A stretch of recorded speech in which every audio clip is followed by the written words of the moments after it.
So, okay, welcome to micro collaboration marketing for small businesses.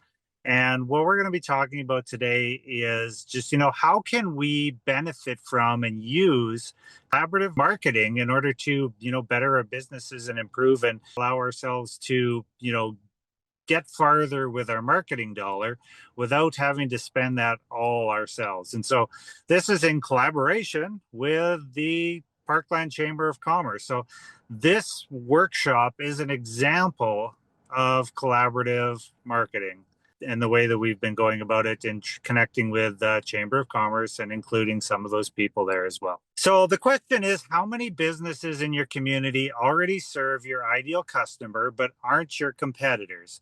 And I know that we've got some community groups in here, and this applies to businesses, to community groups, to everything. Doesn't matter what you're doing, you can utilize this and apply it for your particular situation. So, can I collaborate if I'm just a small business? So, typically, most small businesses or small organizations market alone. We do things by ourselves. We run our own Facebook pages, we put up our own posters and we say, hey, we're putting on this event, but it's just us and there's no one else involved. And big brands grow through partnerships constantly. You'll often see ads on TV that it's an ad for one particular company, but they have product placement for other companies that are in there, or with movies or other things. So there's a bunch of examples that we're going to go through today that you can utilize, but small businesses can do this too on a local level. So micro collaborations are low risk, practical, and they're relationship driven. So it's all about building relationships and then using those to get to the next level.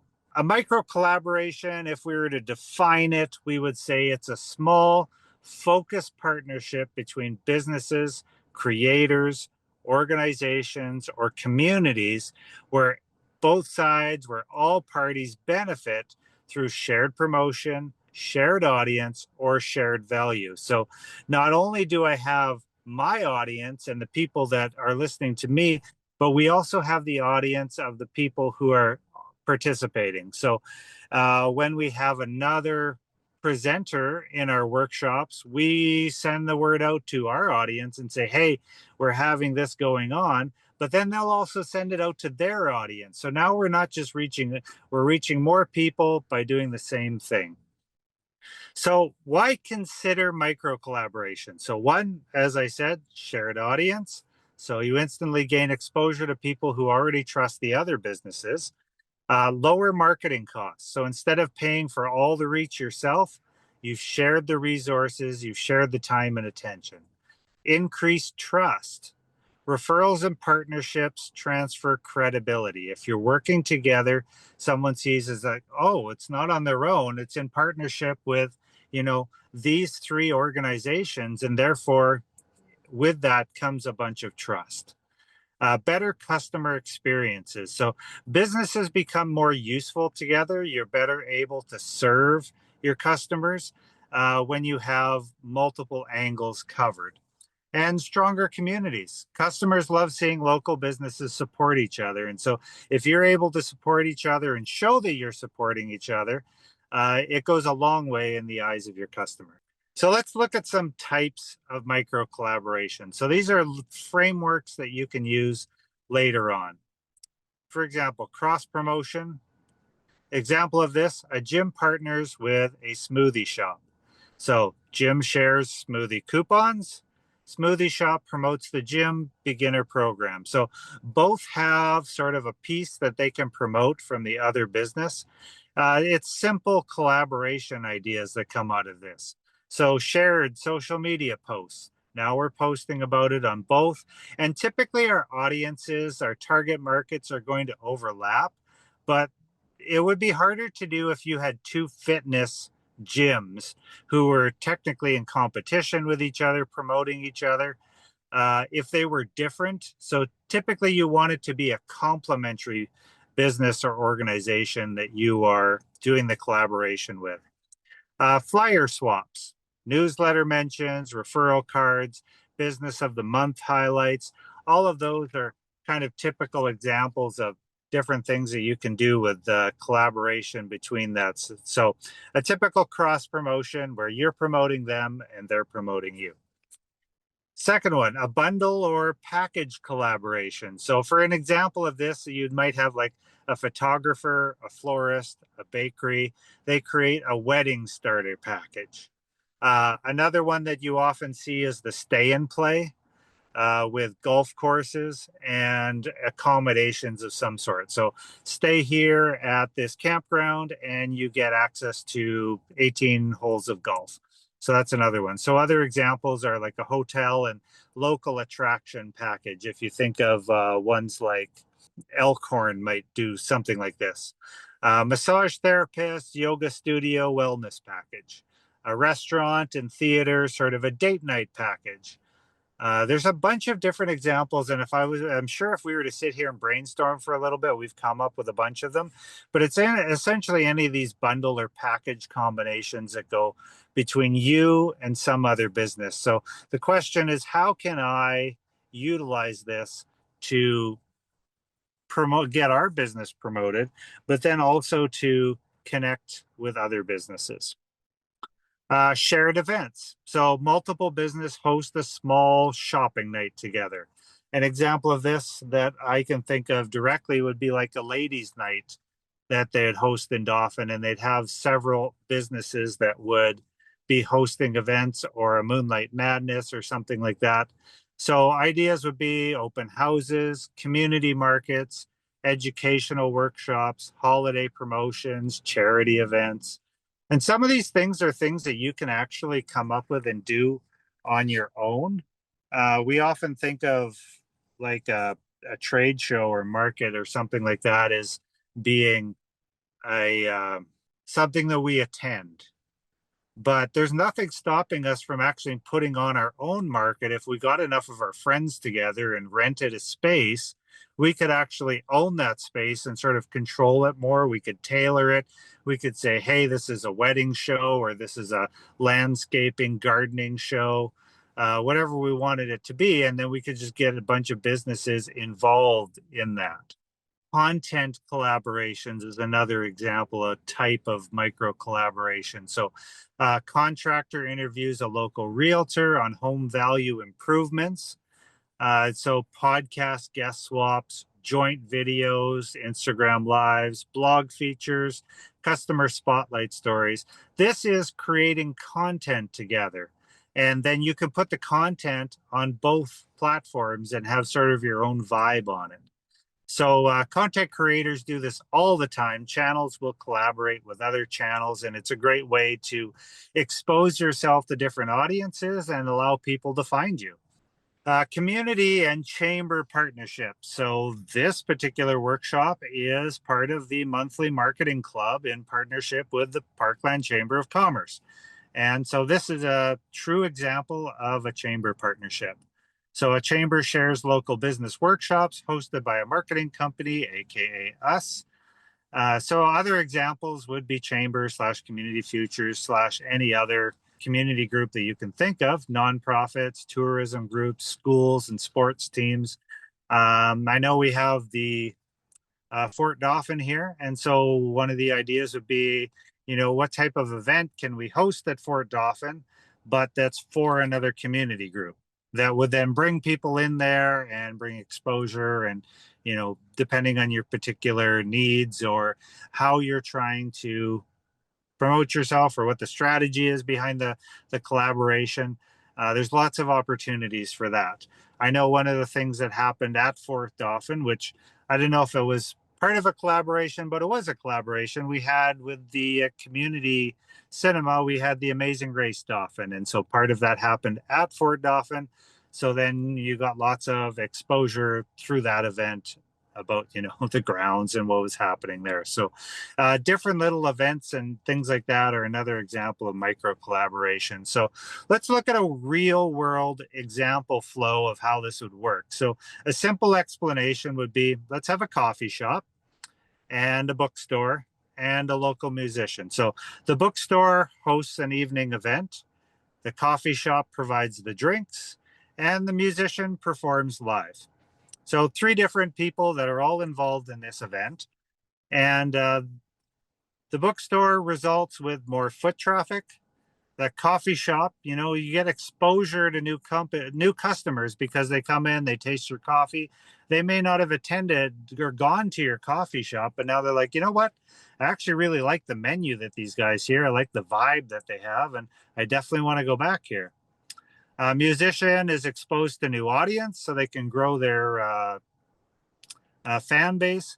And then for the customers, who we often forget because we're focused on the sort of the businesses that are involved in this, the customers get this memorable local experience that they would not have experienced if it was just going to the bookstore or just to the coffee shop or just to the musician. So we're actually able to create these experiences for customers that we can't create by ourselves. So the other sort of marketing impact of all of this is instead of one business promoting, we've got three businesses now that share the event. You triple your social reach, you triple the email exposure, and you have a stronger local buzz because now you're putting on an event, something that is worth going to, instead of not that just going to your coffee shop is not worth going to. It's more that you've created an experience for the customer that's outside of the norm. So how can we start this? And we don't have to think, oh man, I got to put on this giant event and have all of this stuff going on. Let's look at some of the immediate things. So step one, identify a complementary business. Who already serves our ideal customer? So for example, some ones that really go well together. So you have realtors and contractors, gyms, nutritionists, or basically anything in the health and wellness space. Uh, Campgrounds and attractions; those are really big ones. Any sort of attractions that you have around you, you can create all these packages with all of them. IT companies and security companies, coffee shops, bookstores. Essentially, you can take any business, and there's lots of complementary businesses in your area that you can work with to expand your reach. Step two is start tiny. So don't overcomplicate it. Start with one social media post, one giveaway, one shared event, one email mention. By starting out small, you want to build trust. You want to learn about how this whole collaboration thing starts. If you get into it intensely and put on this big event, 3-day conference together, it might become overwhelming and you'll decide that you never, ever, ever want to do that again. So you want to start tiny and learn and grow as you go. Make it easy. The easier the collaboration is, the more likely it is to succeed. So if you're the one that's suggesting the collaboration, what are the graphics going to be for the promotions? What are the captions? What's the expectations that you hope to get out of it? What are the timelines? Having it all worked out a little bit, you don't have to have everything T'd and I'd, but you definitely want to have things kind of together so that you just can make it easy for the other business that you're collaborating with, that you're suggesting, so that they can just implement it and away you go. Step four is focus on the mutual benefit.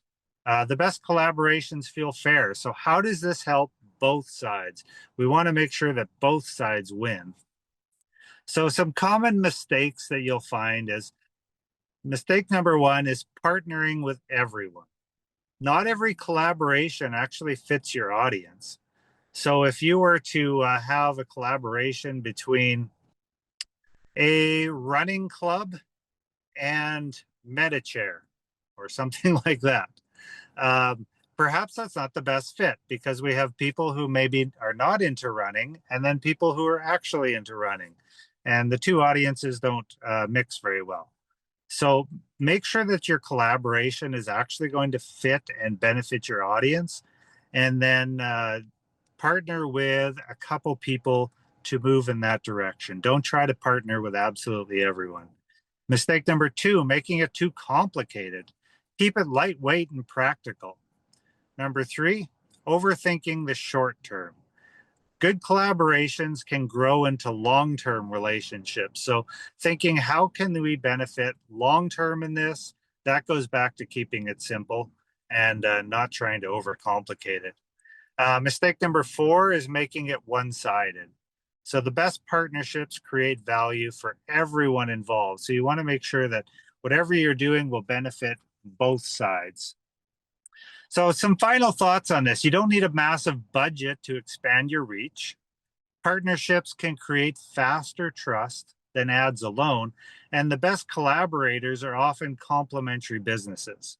So start small, build momentum. Community-driven marketing feels more authentic, so less AI. We're getting away from AI. We want to make sure that we have authentic and authenticity in what we're doing. And collaboration often creates opportunities that you would never reach alone. You're going to find that there's people out there that want access to what you're doing or want access to your services, but they're not going to find you without going through one of their audiences or another business's audiences. If you could take one thing from this and one next step, it's what is one local business or organization you could collaborate with this month? And what would that collaboration be? Would it be a partnership of some kind? Would it be a shared promotion? Would it be an event? You can start amazingly small.